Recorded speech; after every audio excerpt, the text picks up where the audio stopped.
clinique, nous sommes amenés à recevoir beaucoup de personnes qui ont mal à la médecine, qui depuis des années prennent des traitements dont ils n'ont plus besoin et qui finissent par les rendre malades.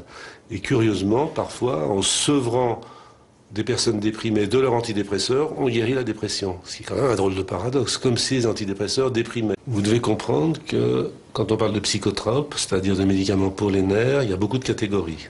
On a parlé des tranquillisants et des somnifères qui donnent une dépendance, ça n'est pas discutable, c'est comme ça calme immédiatement. Et comme ça calme immédiatement, tous les produits qui agissent immédiatement, le vin, immédiatement, ça fait quelque chose dans l'esprit. Il y a une dépendance, le tabac, la cocaïne, tout ça, ça donne des dépendances.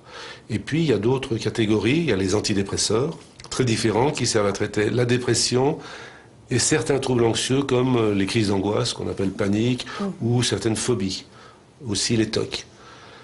Ça, c'est des médicaments qui officiellement ne donnent pas de dépendance, et pourtant, si on regarde bien, il y a ce que l'industrie a appelé de manière fort pudique le syndrome d'interruption. Vous n'êtes pas dépendant, mais si vous l'arrêtez, vous êtes malade.